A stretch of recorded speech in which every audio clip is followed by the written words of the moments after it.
Hello, welcome back to Earthshine Collective. My name is Liz and we are here to support your conscious evolution through our free emotional well-being series here on YouTube. As always, don't hesitate to let us know if you have any questions in the comment section below or if you have any video requests as well. For now, let's talk about compassion. To grasp the concept of self-compassion, we must first understand the meaning of compassion in general. Compassion is often described as suffering together, an acknowledgement of others' challenges that motivates us to be of assistance to alleviate their suffering. Yet, keep in mind Yin and Yang's equation on suffering from the previous video, which states the amount of suffering we will experience depends significantly on how we choose to perceive or resist the challenges we face or our pains.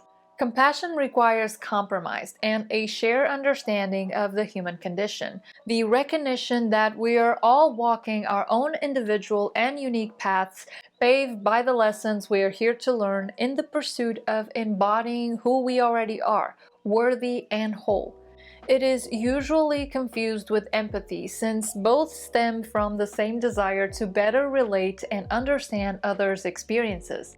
They increase our awareness of others' needs, values, and life choices, and often go hand in hand with kindness, which is more of a behavioral expression or compassion in action. Understand that compassion is not about co-suffering, pity, or victimization. You are not expected to carry anyone else's suffering, and you do them a disservice really to see them as victims of their own suffering instead of the sovereign beings they are. When we feel sorrow for someone, we adopt an attitude that immediately creates distance and hierarchy between us and the other person. Instead, with compassion, you hold space for their suffering, respecting their experiences and existence. You hold space for the choices they are exploring, whether they do so consciously or unconsciously, and whether you perceive them to be good or bad. You can soothe, you can support, you can reassure. You can remind them that they are powerful beings and that whatever they are experiencing will pass too.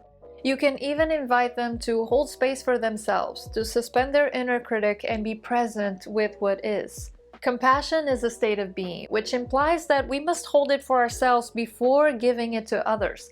To relate to others' pain, we must need to understand our pain first. We need to understand how our perception of our pain shapes our suffering. If we have never suffered in life, we wouldn't be able to relate to how other people feel when dealing with their own pain. The very fact that we often have endured a similar or maybe even the same kind of pain causes us to connect with others more deeply. Yet we can only realize this experience within through self-compassion. Self-compassion simply means holding the same space for ourselves and our challenges as we do for others. When we're self-compassionate, we choose to direct our energy towards treating ourselves with kindness and gentleness instead of self-loathing and criticism. It is a form of acceptance of what is happening to us, the thoughts and feelings we're having, and how we perceive what is happening to us, which will determine how we suffer. It is about accepting ourselves as we are in this moment with all of our limitations and suffering. Compassion is not a foreign concept to us. When we accidentally injure our finger with a hammer, you want to nurture the wound, put a band-aid on it, and let it heal.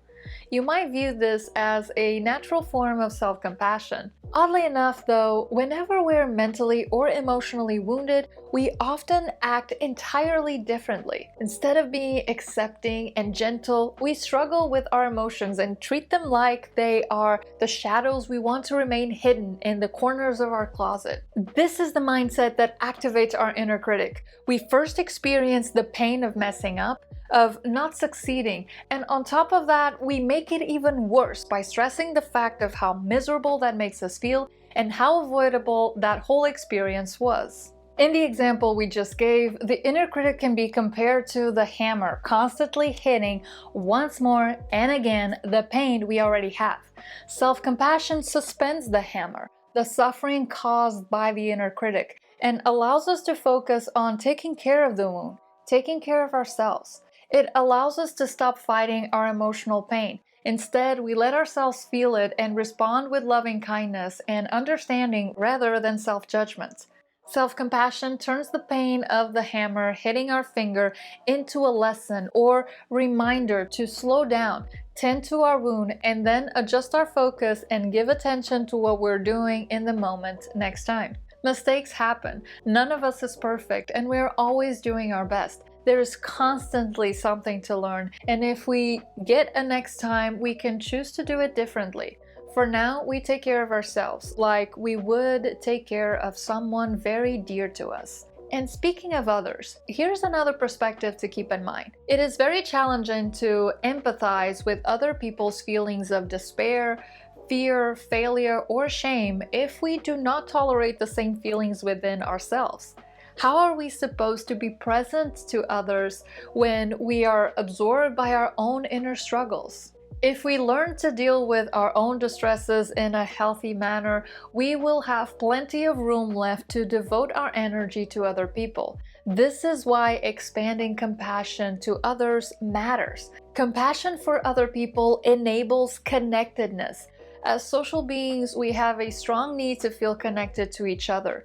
The feeling that we are loved and trusted, and at the same time able to express our love and trust in others, is a fundamental need of human nature. It harmonizes our physical, our mental, and emotional bodies and reduces the chances of experiencing diseases and disorders. When we feel connected, be it through family bonds, friendships, or any other type of healthy relationship, our levels of empathy, cooperation, and trust skyrocket. Our outlook on life looks brighter, and we are more inspired to make changes to assist our conscious evolution, both individually and as a collective. You may be wondering, how do we develop that superpower? And the answer is, as usual, through mindfulness practice. In this case, the most effective technique for increasing compassion is through loving kindness meditation, and we will leave you a link in the description box below for you to try it. Mindfulness uses the power of attention, while compassion uses the power of connectedness. The first asks us to be aware and focused in the present moment, to feel our pain, allow it to be present, and accept it as is. Instead of going along with the autopilot narratives created by our minds, why all this pain? I don't want this. How can I get rid of it? Instead, we create space, and that space can be filled with compassion. We often assume that if we open ourselves up to feel the discomfort that afflicts us, it will only get worse. However, what we have found is that it is in this resistance to what is that our discomfort is magnified. Cultivating unconditional loving attitudes towards oneself and others increases the gray matter in the areas of our brain related to emotion regulation, providing relief from our afflictions and improving emotional intelligence. So when we use self-compassion to release the tension of resisting our discomfort, it becomes much easier to accept ourselves as we are and therefore change. Only then we can expand our loving kindness to those around us. We hope you enjoyed this video and learned something valuable. Feel free to give it a thumbs up, share it with someone who will benefit from this message, and subscribe to our channel for more content on improving your mental and emotional health. And that's it for today. Thank you so much for joining us, and as usual, we'll see you in the next video.